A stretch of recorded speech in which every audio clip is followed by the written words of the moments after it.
Hi everyone, Carol here from Oak House Journals. I thought I would try something a little bit different in today's video and actually for the next couple of videos. I thought I would take you along with me on my latest reserved order for a mini trifold journal.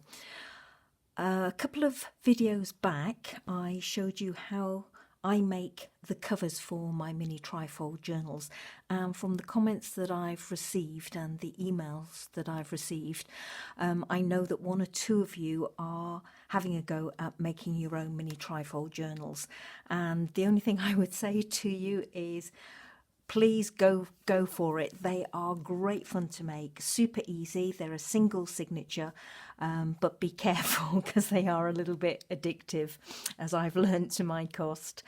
So what I thought I would do is I would just show you how I pull together my mini journals, share with you some of my thought processes in terms of how I decorate my journals, and hopefully that will help you if you decide to have a go at making one of these little journals, or might just spark some interest.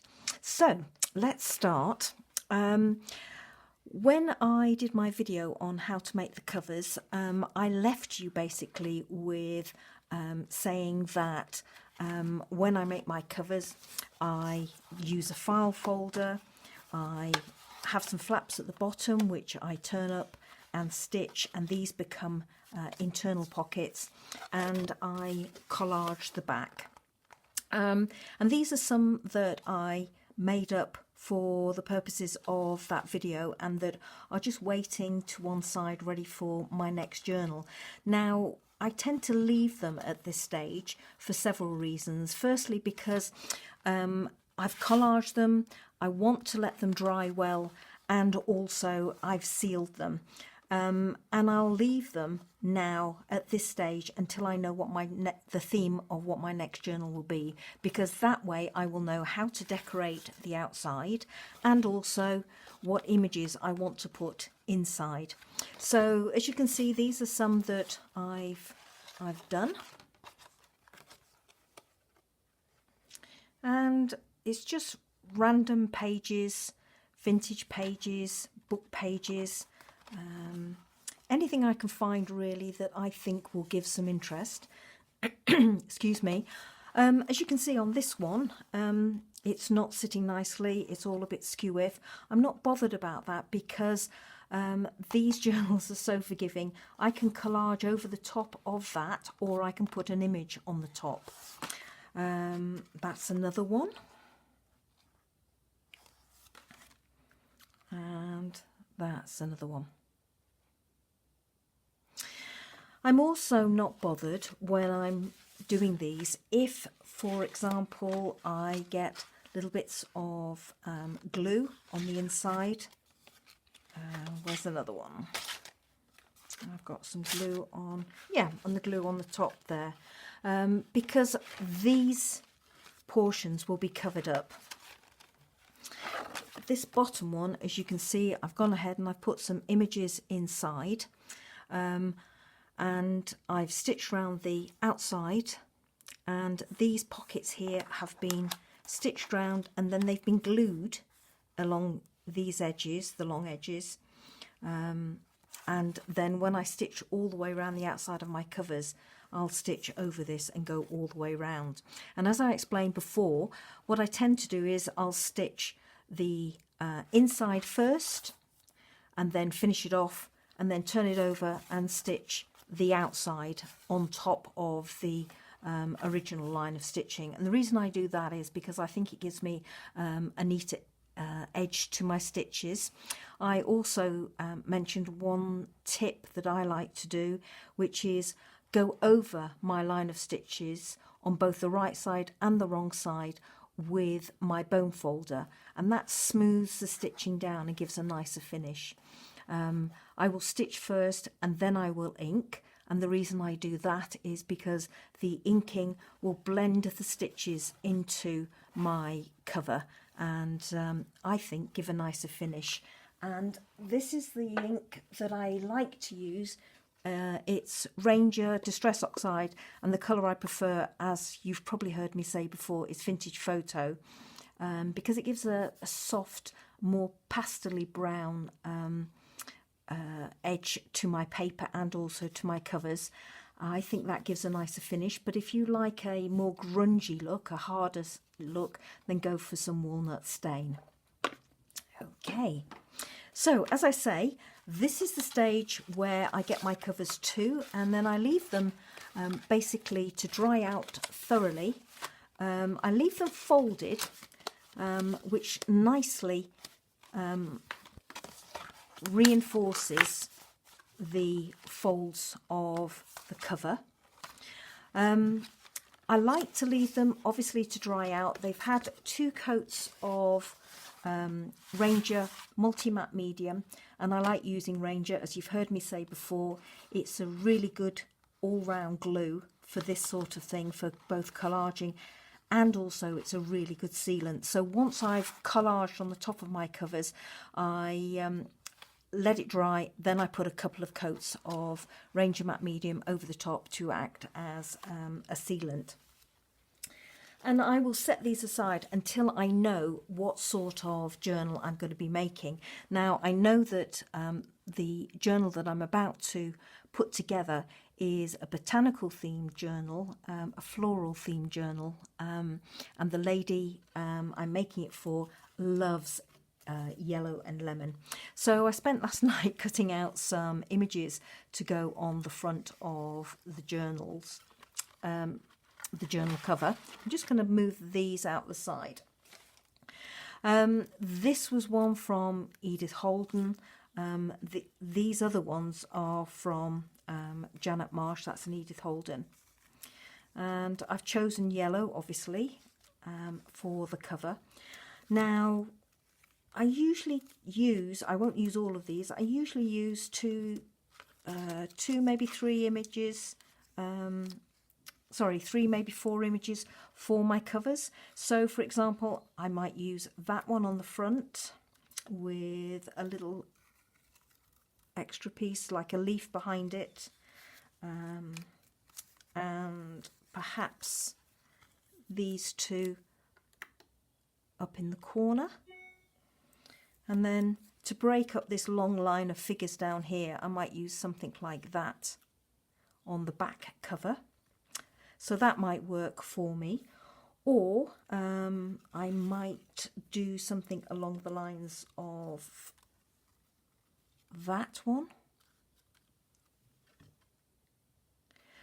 And I don't actually mind if my image goes over the spine, because I think that adds interest, taking it round. I don't want something too big on the front there. When I cut this Edith Holden one out, I thought it might be too big, but actually that works well for me as well. So any of these I might use for my cover. I also don't tend to choose my images for inside my cover until I know what my pages are going to be, and I've just got a couple of pages that, or signatures that I've pulled together here. Excuse me. The reason I don't choose my images for in here until I've got my papers together is so that I don't choose something that is going to conflict with my first page and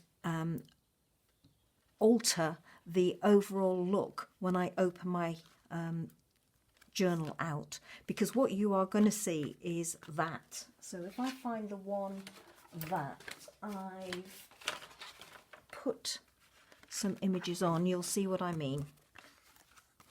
So this one, as you can see, I've put some images in, and that for me works pretty well. I've got a lemon theme running all the way through my pages and my pictures, and if I flip it over, there's a hint of blue there and a hint of blue in this one, and the secondary colour that this lady wanted. who's having this journal, she wanted lemon and a hint of blue in it as well. So those are her favourite colours. So this layout of these three images would work well for me. Whereas this one probably wouldn't work well.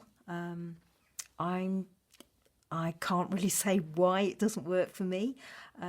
It just doesn't. And my gut instinct would say I wouldn't use those images at all for this signature.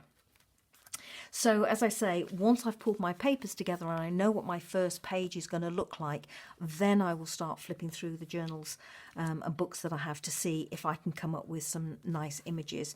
And then I will pop those to one side until I'm ready to finish off my my cover. Once I've done that, I set my covers aside and I leave them until I've found my pages and decorated it and I'm ready to stitch it in. When I'm ready to stitch it in, then I will put in these three images. And more often than not, I will leave these pockets here and collage them after everything is all stitched together. Because that, again, gives me a nice feel to how I want to finish off the pockets. Your preference might be that you want to do them when you put these images in, but that's entirely up to you. I tend to put these in, sew my signature in, and then do this final bit of collaging at the end. Okay, so that's my covers, and those are my thought processes, somewhat random maybe, for the covers. In terms of the signatures and the papers, really there's no rhyme or reason for what you can include or want to include for your signatures. All I can say is that obviously the more variety you have in your pages, the more interest you will have when you open your journals. So I like to keep my pages fairly light, fairly feminine and delicate, because that's what I prefer working with. I generally start with a nice botanical book page like I have here and here. Here you can see that there's just text on the back. Well, that doesn't bother me in the slightest, because what I might do is I might put another piece of botanical book page in the front and create a side pocket there or a top pocket. I also might get a piece of scrap paper like this. I'd use a bigger piece. I'd rip it with a tearing ruler. I'd ink the edges. I'd stitch round it, and then I might glue that onto the page to make a journaling spot. Now, this piece is obviously, or for me, is not big enough. I would want it to come slightly inside my page, probably about maybe a centimetre all the way round. You might want to actually, instead of machine stitching your piece of paper, your journaling spot, and gluing it to your page, you might actually want to machine stitch it to your base page. For me, that would depend on what is on the other side of, or on the reverse side of my page. Now here I could quite happily stitch, but I think it would detract from the image that I've got there. On this one I probably would do, because the image is big enough and the stitching wouldn't be particularly noticeable, but it would add some interest to this page. So I probably would stitch my journaling spot onto there if I decided to have a journaling spot on this page. For this image I wouldn't, but again, it's entirely up to you. So in this little journal, I've got about 16 pages here of variety of pages. So botanical book page, the carbon piece of a vintage receipt, some Chinese book page, tea stain paper, An old vintage clogged receipt. Observe a book of plants and flowers. They're always very trusty and handy to have. More tea stain paper. This is brown painter's masking paper, which I've used double thickness and stitched around the edges. A piece of Ranger vellum, and I've chosen this obviously because of the yellow tones that it's got in it. I've got some piano paper here, and again I do the same with the piano roll paper as I do with the painter's masking paper. I double it and stitch around the edges, makes it easier to handle, and these little slits that dictate how the music plays when it's in the old pianonium, I can't say the word, in the old pianos. These sometimes get caught, so they're quite flimsy, so if you double over your paper and stitch around the edges, or even glue it, you don't have to stitch if you don't want to, it makes it more durable. Then this is just some old accountancy ledger paper, more Janet Marsh book page. Then here's some film out of a photo album. Whatever you use, it just adds interest and variety. You don't have to use this photo album paper. Great if you've got an old album that you want to use, but if not, tracing paper or vellum would do equally as well. Some more botanical book page, and here I've got some music paper. The only thing I would say, and this is my personal preference, when you're using music paper, scale down the size of your music to suit whatever size of journal you're using. So this is a piece of vintage music from a very, very small book, as you can see, and so the notes are all lovely and small, and I think that works well in a journal of this size. If I was making a bigger journal, then I would use a bigger music score. Now in the centre of, as I say, I've got about 15 or 16 pages here. I wouldn't go for many more, the reason being that that's just the start of your mini. It's almost like your background for a piece of art. You're going to be embellishing on top of this, and it adds bulk. Whatever you do adds bulk to your page, and what I tend to struggle with is not to make these mini trifolds too bulky. So I tend to try and keep the pages down to about 15 or 16. And when I first started making them, I used to include in the centre some craft card to make a central pocket, and I used to do my stitching down here, have tags in here, and then on the back you've got a double pocket. Super easy to make, and with them being craft card, they tend to be fairly sturdy inside your journals. The only problem I found with using these was, I found them a challenge to come up with original ideas in each journal to decorate them, and the other thing was, because there were so many pockets and because of the thickness of the card, it was bulking out my journals too much. So I now have other ideas for my centerpieces for my mini trifold journals, and I don't include these anymore. So basically you can use anything inside. Just pick some papers that's going to give you variety and interest. Other choices might be, for example, some old vintage book page from, I don't know, an encyclopedia or something. This was a vintage Freddie Reckner page.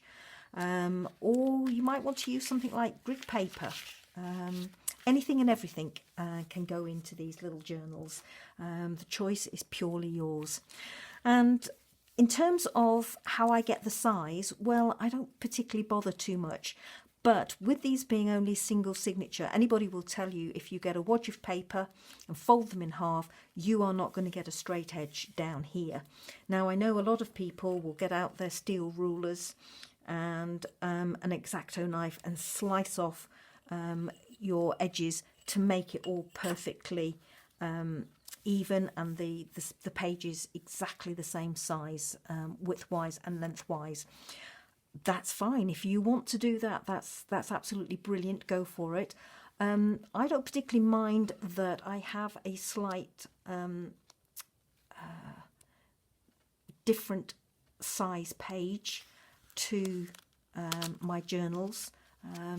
I think it adds interest, and it also gives me the opportunity to, if I've got a slightly shorter page like this front one, that I can put a lace trim down the side, or a ruffle of sari chiffon, or I could do a lace tab at the top. It gives me an opportunity to do something different, and I actually think that it adds interest to my pages as well.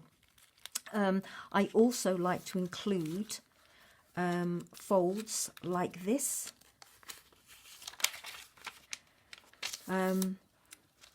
Of different sizes. So that one's quite a deep fold. That's probably a couple of inches on that one. But on my music paper, as you can see, it's only about an inch. I might use it or I might not. As I work through the journal, the pages and the alignment of the pages together dictate how I decorate the pages, if you will. So I may well find when I get to using this that I don't particularly have an idea of what to do with the flap, and I don't want to leave it there, so I'll just cut it off. But I may well decide that I want to make a pocket of it, or I want to make a flap and put another vellum piece across the bottom there so that I can pop a tag in. I don't know. What else could I do? I could make a top pocket, or I could just rip across the corner and have a tuck spot up in that top corner. So as I work through, pages really dictate how I'm going to decorate my journal and what I'm going to do. So I'm going to leave it there. That is all I'm going to discuss with you today. What I plan to do for my next video is I'm going to sit and work through how I'm going to decorate my pages, what I think I might do on each page to add some interest. I may well decide as I work through that I don't like the arrangement of my papers, and I may well change those. But I'm pretty comfortable with these ones that I have here, so I will probably stay with these, but I will show you my thoughts on how I think I'm going to decorate each page. So I hope you found that useful and it wasn't too rambling a thought process for you. Please, as I say, have a go at these mini trifolds. They are great fun, and I hope you'll join me for the next video. Take care, everybody, and thanks very much for watching. Bye bye now.